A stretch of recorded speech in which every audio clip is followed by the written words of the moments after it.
You have found what looks like the perfect hotel. The website looks great. The location is ideal. It even lists accessible rooms as an option. You click the booking button, feeling a sense of relief. But how can you be sure their definition of accessible matches your needs? A simple ADA label or generic accessible tag can hide real barriers. Those vague promises can lead to dangerous and frustrating situations on arrival.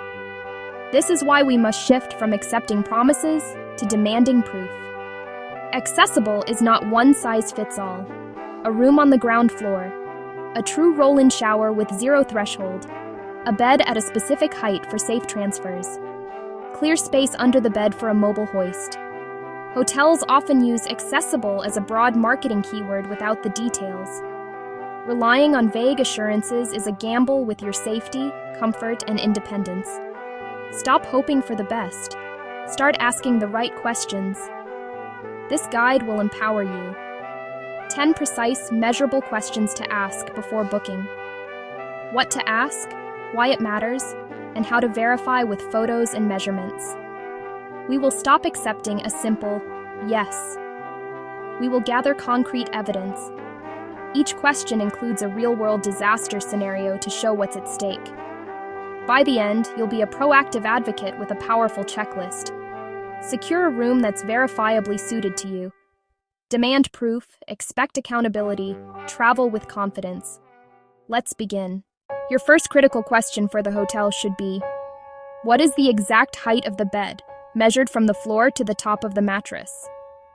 This seemingly simple detail is one of the most fundamental aspects of accessibility, yet it is frequently overlooked by hotel designers and staff.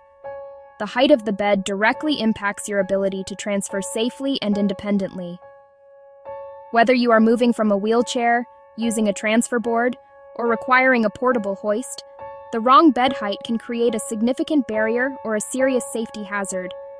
A bed that is too high or too low can make a self-transfer exhausting and dangerous, increasing the risk of a fall or injury at the very start and end of your day. This isn't just about comfort. It's about fundamental access and personal safety. To verify the hotel's answer, you must insist on proof. Do not accept a vague response like, "It's standard height." Instead, follow up with this request. Could you please have a staff member measure the bed height with a tape measure and send me a photo showing the measurement? This simple verification step eliminates any ambiguity and provides you with concrete evidence. A photograph with a visible measuring tape is undeniable proof that the bed meets your requirements. This proactive step prevents you from arriving to find a bed that is unusable. The disaster scenario you are avoiding is all too common. Imagine arriving late at night after a long day of travel, only to find the accessible bed is a modern, high-profile platform bed, standing a towering 30 inches off the floor. Your wheelchair seat is only 19 inches high. For a self-transferring individual, this 11-inch difference presents an almost insurmountable, dangerous climb. You are left with a terrible choice: risk a dangerous transfer, sleep in your wheelchair, or attempt to find another suitable hotel at the last minute.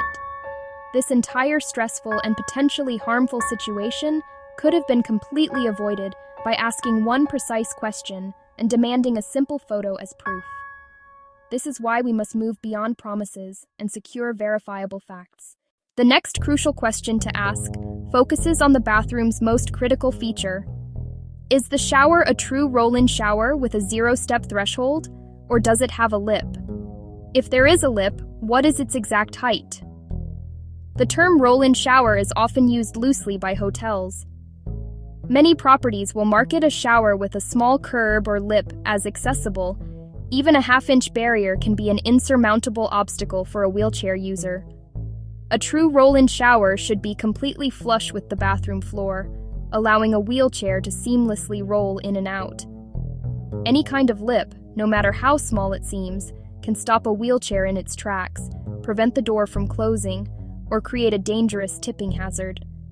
A poorly designed shower, or one with an improperly installed lip, can lead to water flooding the entire bathroom floor. creating a slippery and hazardous surface that extends far beyond the shower area. When you ask this question, do not settle for a simple, "Yes, it's a roll-in." The follow-up verification is key. You should ask, "Can you please send me photos of the shower entrance from multiple angles? I need to see the threshold where the bathroom floor meets the shower floor." If possible, please include a photo with a ruler or tape measure next to any lip to show its height. A photo from above might hide a small lip, but a photo taken from floor level will reveal it clearly. This visual evidence allows you to make your own assessment. You arrive at the hotel and open the bathroom door to find the roll-in shower has a 1-inch concrete lip. Your wheelchair cannot get over it. Even if you could somehow manage to get inside, the shower curtain is too short to contain the water, which now pools around the lip and flows out onto the bathroom floor. Soon, the entire floor is a slick, dangerous mess.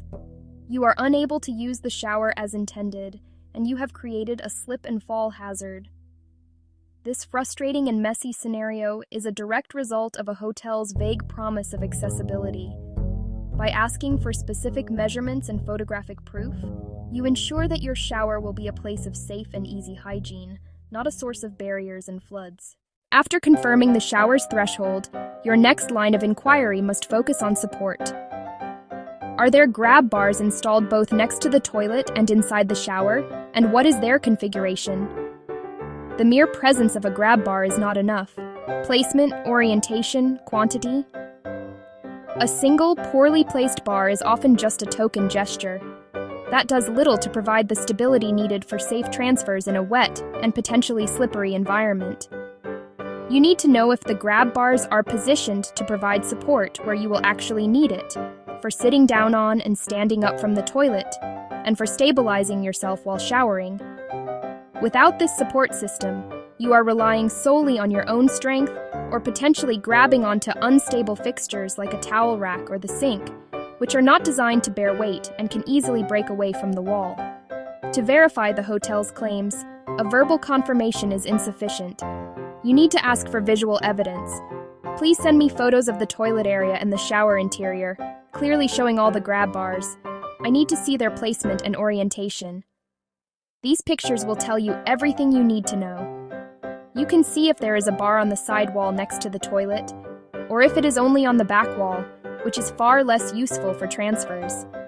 If the hotel is truly committed to accessibility, providing these photos should be a simple and straightforward task. Their willingness to do so is often a good indicator of their overall attitude toward disabled guests. The disaster you are working to avoid is a scenario where a hotel has done the absolute minimum to claim compliance. You check in, and the accessible bathroom has a single short horizontal grab bar mounted high on the wall behind the toilet. There is nothing on the side wall to help you pivot and lower yourself. Inside the shower, there is no grab bar at all. The hotel has technically installed a grab bar, but it is completely non-functional for safe transfers. This leaves you in a dangerous position, forced to attempt transfers without adequate support, significantly increasing your risk of a fall. Asking for a photo of the configuration beforehand reveals these design flaws and allows you to book a room that is genuinely safe, not just technically compliant. For travelers who rely on a personal mobility hoist or lift for transfers, this next question is non-negotiable. Is there clear space under the bed for a mobile hoist? I need the exact clearance height from the floor to the bottom of the bed frame. Many modern hotel beds, platform or divan styles, are built with solid bases that sit on the floor or have minimal clearance. That design prevents hoist legs from sliding underneath, making the bed unusable for a hoist-assisted transfer. A mobile hoist is a lifeline for many disabled individuals, allowing them to move from their wheelchair to the bed, toilet, or shower chair. The hoist's legs, typically on casters, must roll freely under the bed to position the lifting arm over the user.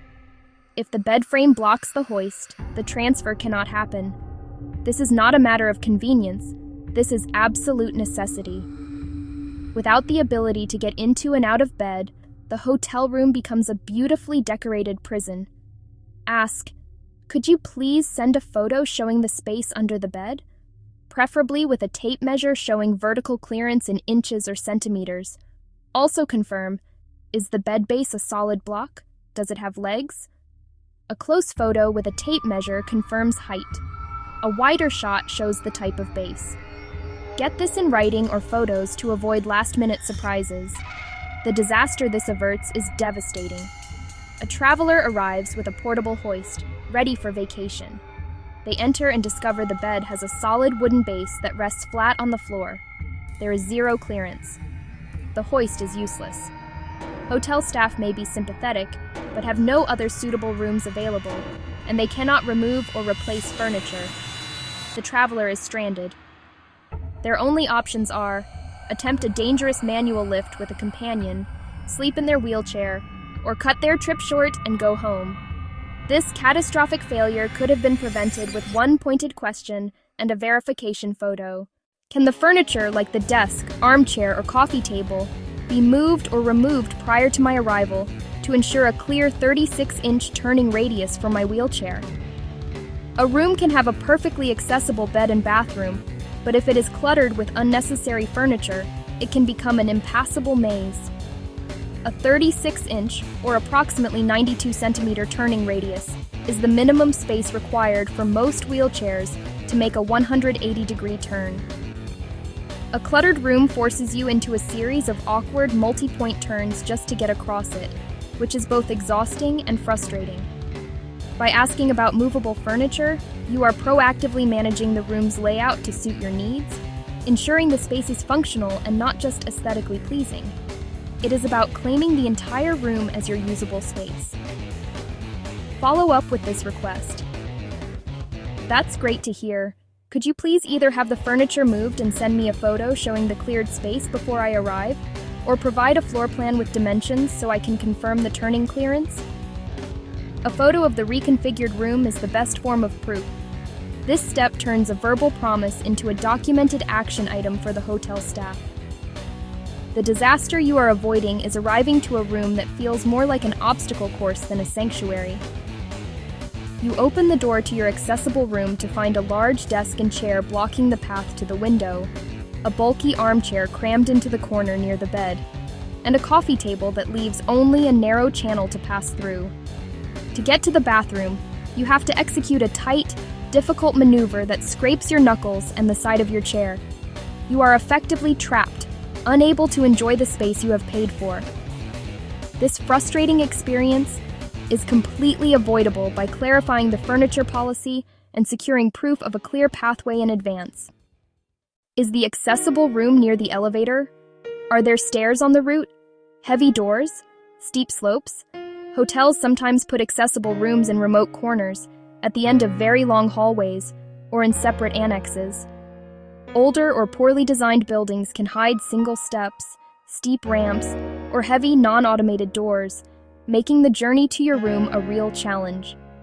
Long, thick carpet can be incredibly tiring to push over. Knowing exact location and path lets you judge if the journey is manageable. It helps you request a room closer to main facilities, or pick a different hotel with better integrated accessibility. Ask for the room number and its location relative to the nearest elevator. Better yet, ask staff to take a short video or photos of the route from elevator to room door. Photos or video are the most reliable proof. They show the hallway length, floor surface, any slopes, and real proximity to the elevator. The disaster you're avoiding is being stuck in an accessibility ghetto. You're directed to the furthest possible room. A 200-yard push down thick carpet. A small flight of 3 steps down to that wing. Only a steep, narrow, poorly maintained service ramp as an alternative. Every trip to the restaurant becomes a taxing expedition. Every trip to the pool becomes a taxing expedition. This isolation and physical strain can ruin your enjoyment. It can make you feel like an afterthought. A few simple questions about the path could have revealed this and let you book a better room. Does the balcony or patio have a ramped threshold? A flush threshold? Or is there a step to get outside? If there is a step, what is its exact height? The transition from the room to the balcony is a common failure point in accessibility. Standard sliding glass doors often have a raised track and frame several inches high, creating an insurmountable barrier for a wheelchair. You are paying for a room with a balcony, and you deserve to be able to use it. A balcony you can only look at from inside is not an amenity, it is a reminder of exclusion. Being able to roll outside to enjoy a morning coffee or the evening air can be a highlight of a hotel stay. A step down, no matter how small, can make this simple pleasure impossible and dangerous to attempt. Instead, specify your verification request. Can you please send me a photo of the doorway leading to the balcony, specifically showing the threshold? If you could place a ruler next to the step, it would help me understand the height. Or place a pen next to the step. A clear photograph is the only way to be certain. It will show you the exact nature of the barrier, whether it is a high track, a concrete lip, or a fully flush transition. The disaster scenario you are avoiding is the balcony behind glass. You excitedly book a room with a beautiful ocean view balcony. Upon arrival, you roll towards the sliding door and are met with a 4-inch ledge.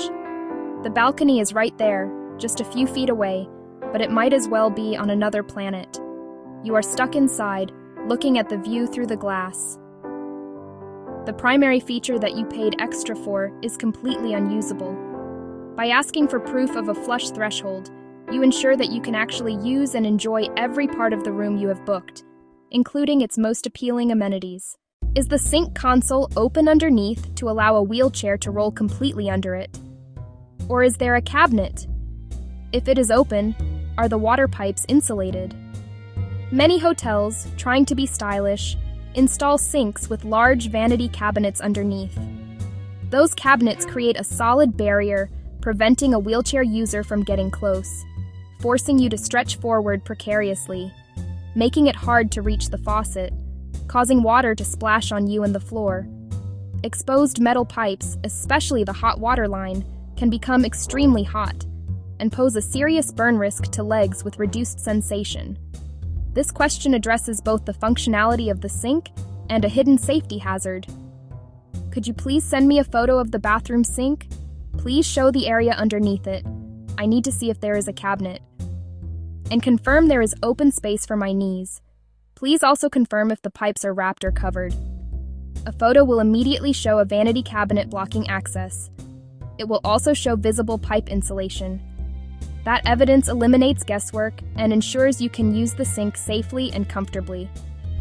The disaster to prevent is a daily struggle with basic hygiene. You arrive and find a beautiful modern bathroom with a large sink set into a solid wood cabinet. To wash your hands, you must park your wheelchair sideways and lean over, straining your back and shoulders. Or the space is open but the hot water pipe is exposed. One day you roll in too close and your leg presses the scorching hot pipe, causing a painful burn. These frustrating and dangerous situations are avoidable by asking for a photo and confirmation about under-sink clearance and pipe insulation beforehand. Does the hotel pool or hot tub have a fully functioning, battery-operated mechanical lift? When was it last serviced? Are staff trained to operate it? The lift might be broken, covered, and stored away for the season, missing its battery, or the staff may have no idea how to use it. A pool without a working lift is no different from a pool that doesn't exist at all for a guest who needs it to get into the water. This question is about ensuring the promise of a relaxing and inclusive recreational experience can be fulfilled safely and reliably. Your follow-up should be specific. Can you please send me a current photo of the lift installed at the poolside? I would also appreciate it if you could confirm the date of its last maintenance check, and that a manager on duty will know how to operate it when I arrive. The photo proves the lift is physically present and not in storage. Asking for a maintenance date or confirmation of staff training creates accountability. The disaster you are working to avoid is the all-too-common poolside disappointment. You pack your swimsuit, excited for a swim.